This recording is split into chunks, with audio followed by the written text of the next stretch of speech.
Hello and welcome back to Let's Play Wrath of the Righteous with me, Bregaton. Let's continue exploring Arelu's laboratory. Don't hold back! Let's drop a haste here. The inheritor, guide my blade into the fray. Alright, so this is our first generic mythic enemy. We have faced mythic enemies before, but they've been boss fights up to this point. So going forward, we'll come across generic mythic enemies like this. And what happens is, once we kill them, they just stand right back up at full health. Which usually just means we have to kill them a second time. Beyond redemption! It doesn't usually pan out for them. You crossed the wrong line. Like that.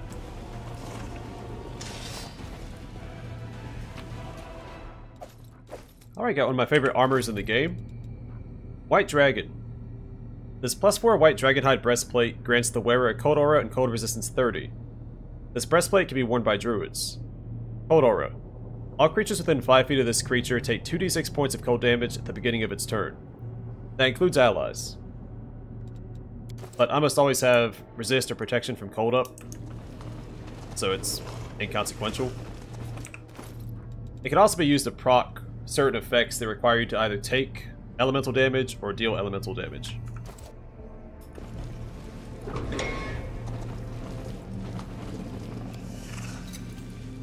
This is my kind of work. Something wrong?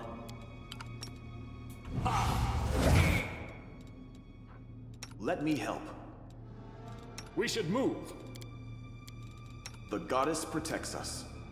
Who, me? We will win this war. Definitely use my I buffs. will lend you my aid. It's time Are they to back on act. some characters and not No others? reason to pause. In fact, they're back on everybody except for my paladin. Search Are for the we in beauty trouble of your yet? heart, not your eyes. Is that from the mythic rank up? The inheritor, guide my blade.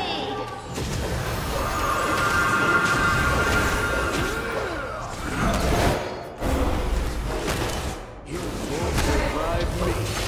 Into the fray.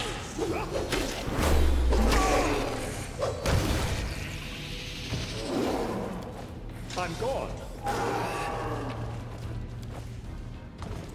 My paladin was not having any of that.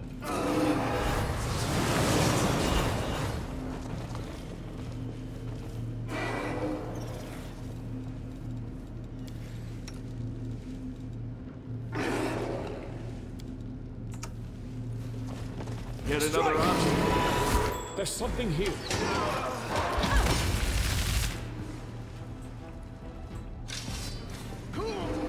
Interesting. We do it my The way. Helmet of Camaraderie, which is the pairing to the Chainmail of Camaraderie. The wearer of this helmet gains a +1 morale bonus to armor class, but no more than +3 for each ally in a 10-foot radius. Oops. It's actually not too shabby.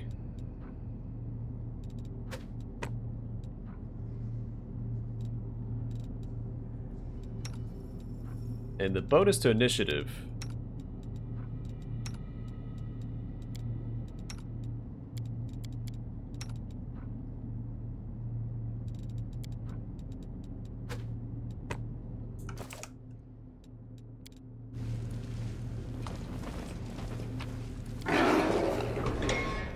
Follow if you dare.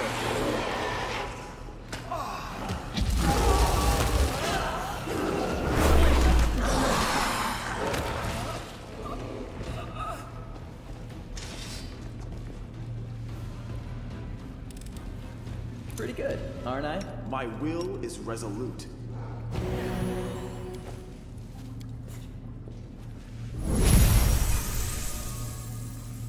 The real cur would cut off a crivet's head, shove it in a jar like a pickled turnip.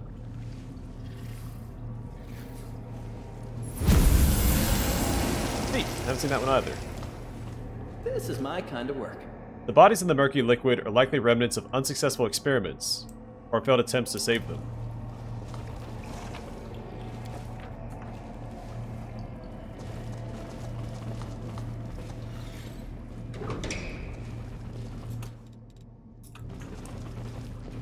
I'm off!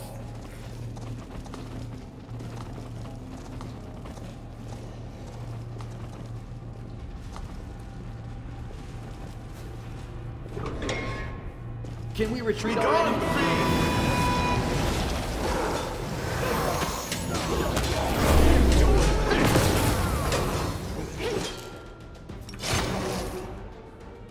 The light take you! You should have run!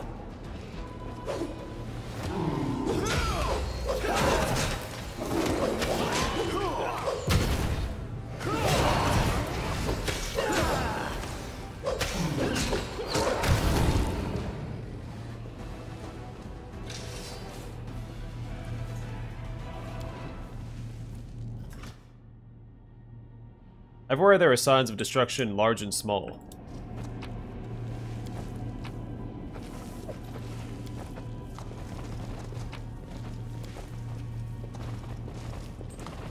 There's beauty hidden in the darkest of places. Too bad no one can see it.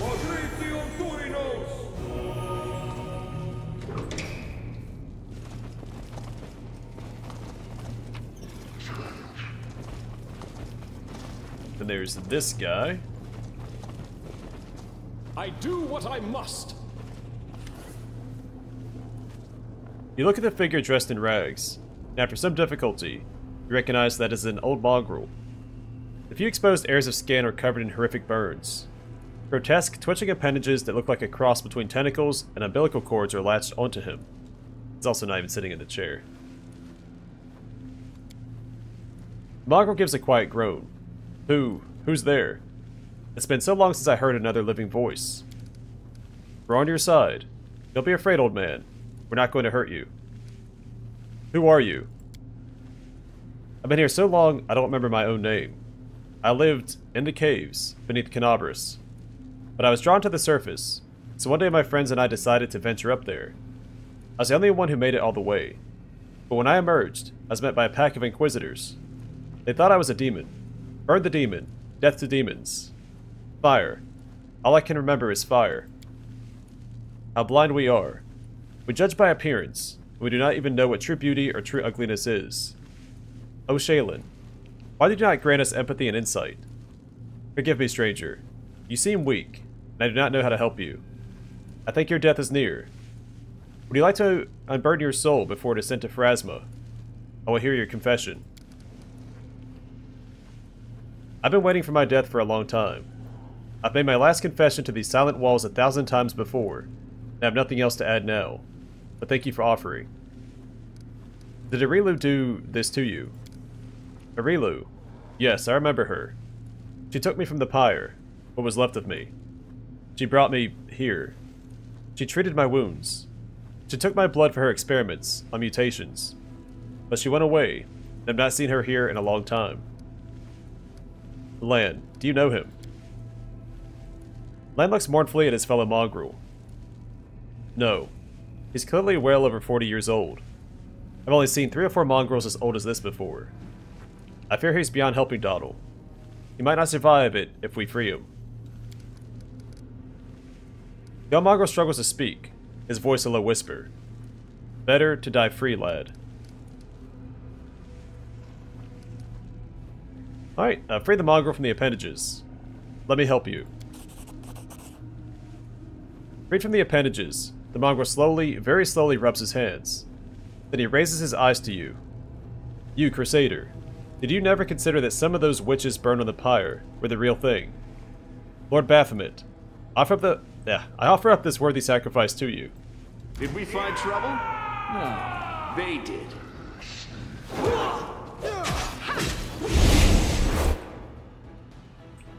Fall! I don't like killing my own kind, but sometimes it's necessary. I'm gone.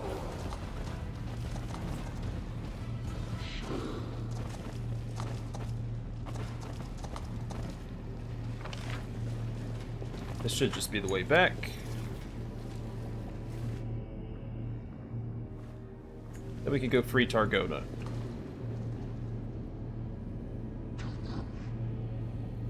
Also, let's take a look at the Lexicon Paradox. I did not do that last time. On the nature of rifts, that which we call a rift is in fact close to the complete opposite, a suture or a tie. It is the place where two planes are stitched together, and mesh to the point of emerging. Two types of rift are encountered on the borders of the world wound: short-term natural rifts and stable engineered rifts. The latter allow entire armies to pass freely between the Abyss and Golarion. They were created at points where the fabric of reality formed a specific type of fold, where the material plane was closest to the Abyss. More information about these folds of reality in former Sarkors can be found in the Temple of Stone Manuscripts and the ruined city of Iz. Some of my own notes are also held there. I shall only make passing reference to them here. At the moment of writing, 5 of these folds have been identified. The most significant one was located near the Threshold Fortress, and it was that which made the world wound possible. The second most significant rift, the Maiming of Iz, marks the ruins of the famous city. Third rift, the Gates of Midnight, is hidden in the Midnight Fane. The fourth, the Harrowing, leads to my personal laboratory. And finally the fifth, the Blood of Pelura, is located near the Sarkorian Shrine. All of the rifts within the perimeter of the wound function as a single system. In a way, they're like a single entity, or offshoots from a single root. This means that closing them separately is impossible. They'll disappear only when the source is uprooted, the main rift, that which some people call the last threshold, although it is in fact the true and original world wound. The wound cannot be closed using ordinary methods. The very manner in which it was opened protects it from interference. The only means of closing it requires. This is the last surviving page of a book that has been ripped in two. All the other pages are missing, so we can use it. The first half of the Lexicon of Paradox lies before the commander. That which we call a rift is in fact close to the complete opposite, a stitch or a tie. The secrets of the architect of the world wound laid bare. All that remains is to absorb them, make sense of them, grasp their true meaning. The letters written by the hand of Rilu Vorlesh appear to have a life all their own. A moment's inattention, and they begin to disperse, changing shape and moving toward the edge of the page, as though they are planning to leap off. Focus on the text. Donald's attention focuses on a couple of words that seem to have only just swapped places. The words freeze, as though they never moved at all. But out of the corner of his eye, the commander sees several words on the other side of the page begin a discrete game of leapfrog. Set aside the Lexicon of Paradox. So we can attempt to actually read it once we have the second part.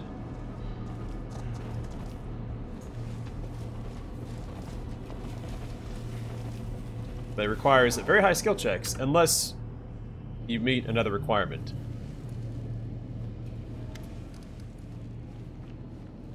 The barrier surrounding the frozen angel shimmers disconcertingly.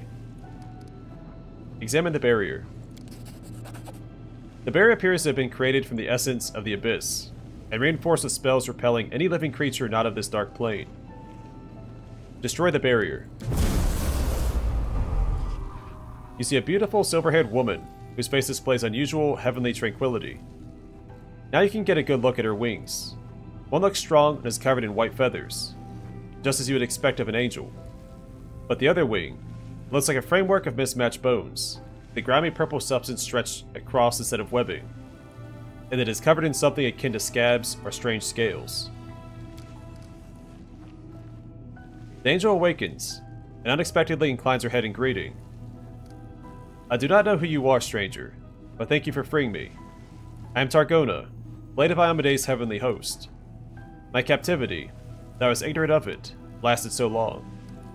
It should be the hammer of Iomede's heavenly host. She does use a hammer. How did you end up here? I was brought here from the brink of death. I've been fighting the Baelor Darazand alongside a troop of crusaders, when we were struck by the Echo of Discari, a demon of terrifying power and cunning, and an old enemy of mine. All my comrades perished, and the two demons set upon me like predators savaging a bird. The Echo ripped off my wing, left me to die among the bodies of those I failed to protect. And then she appeared, the architect of the world wound. The angel's gaze darkens. Sometimes I'm amazed at the vast power, terrifying or benevolent, that can reside in a mortal. However, Arilu is no longer mortal. She brought me here. She treated me as much as she could, or as much as she deemed necessary. I can hardly remember those first days in the laboratory. Pain, strange magic, purple flames flickering around me. Arilu spent hours casting spells over me. I was chained the whole time, though I was too weak to fight or flee. There's nothing else for me to do but talk to her, and try to glimpse inside that black soul. I don't know what I hope to find in there. Perhaps the smallest glimmer of light. Hope that all this could be remedied. All I saw was twilight. A veil of arrogance and secrets that Arilu used to keep herself separate from the world. Her thoughts were occupied by some grand experiment. I was of little interest by comparison. When she had finished her work, she put me into a deep sleep. A healing sleep, she said. It was necessary to allow my new, abominable wing to settle in. I had been in that sleep until now. What grand experiment was Arilu planning when she captured you? She wanted to perfect her accursed wound, the second opening as she called it. The rift was to be larger and more stable, opening a road to Golarion from new abyssal realms. What shocked me was that she talked about the disastrous consequences of her plan with total equanimity. As though they were minor details, they were but a distraction from the experiment itself. I also know that her experiment required a mortal soul, perhaps as a sacrifice in some dark rite that would siphon the mortal's life force and use it for perverse ends. I heard, or rather pieced together from what I overheard, that the soul belonged to a child.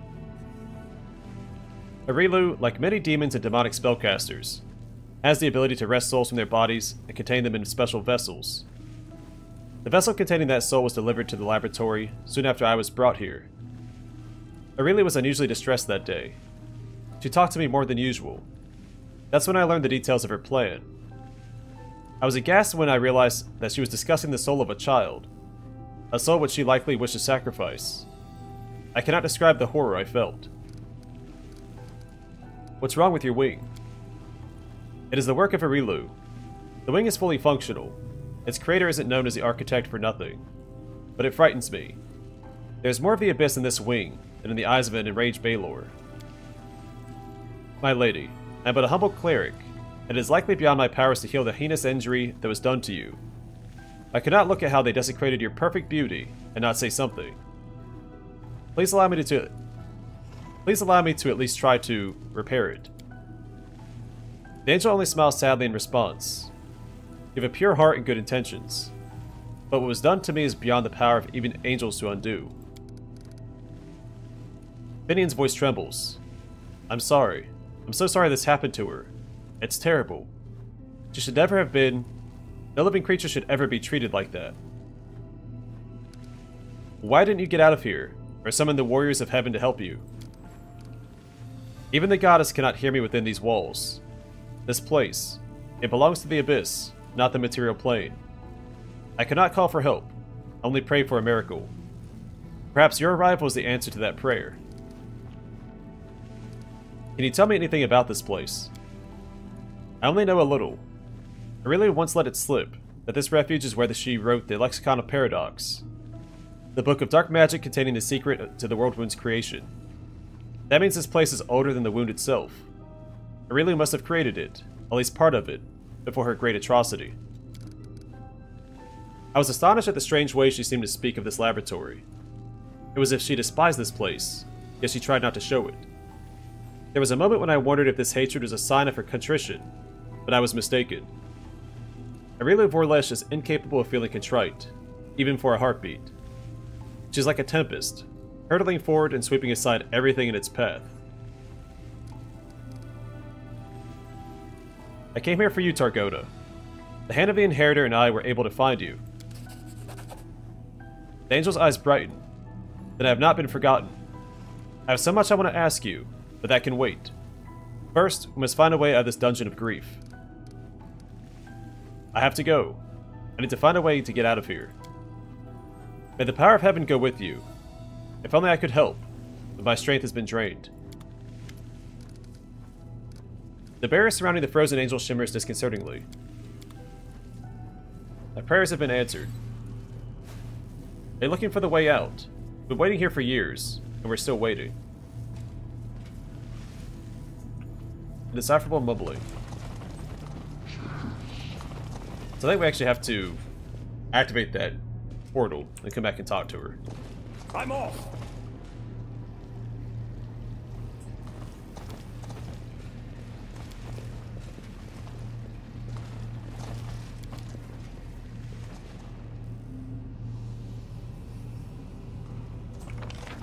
But we should be done here for now, until we come back in Act 5.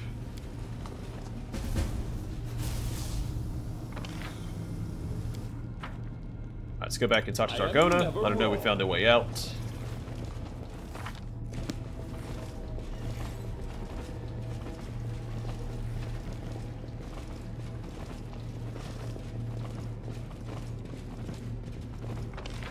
Also, I think there's a projector in this room as well.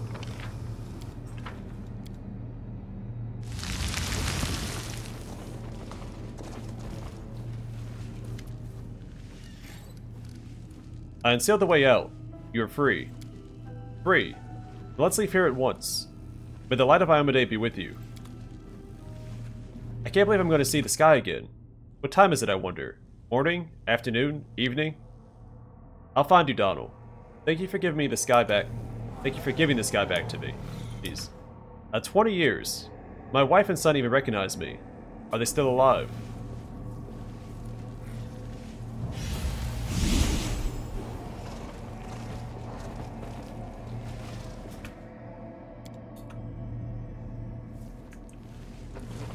I do what I must.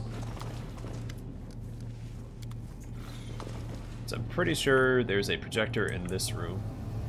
Over here.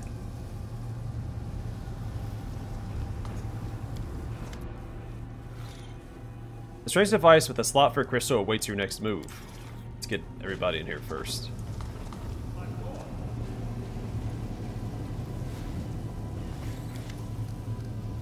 Alright, place the experiment transformation crystal in the socket. Day 28. Cullis drill. 4606. Experiment. Transformation. Subject. Arilu Vorlesh. Human female. With a clear affinity for arcane magic. Objective. To fuse a mortal soul with the essence of the abyss. Predicted result. The formation of a full-fledged half-demon on the basis of a mortal being. Potential risks unknown. The death of the subject is extremely likely. I will continue to monitor the experiment for as long as I can.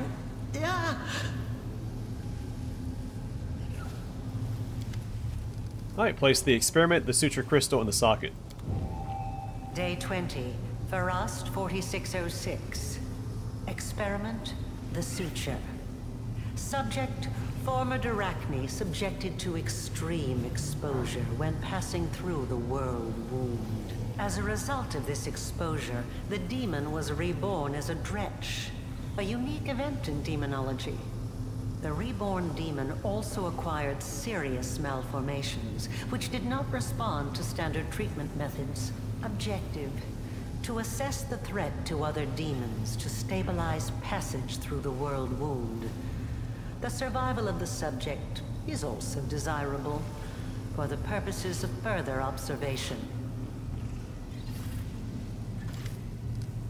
I place the Secret of Great Sorcery crystal in the socket. Don't know how I got that mixed up. Well, well. It seems that someone has been meddling with my projector without permission. Again. How many times have I told you not to do that, I made this recording for the sole purpose of telling you that when I return, I shall be very, very angry. Alright. All done there. That lets me grab everything going back to the hut. It did not. Dinosaur bones. We do it my way. The coverlet on the bed looks like it would crumble to dust at the slightest touch.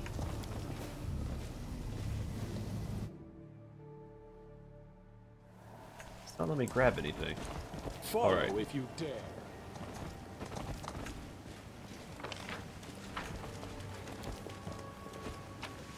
There we go.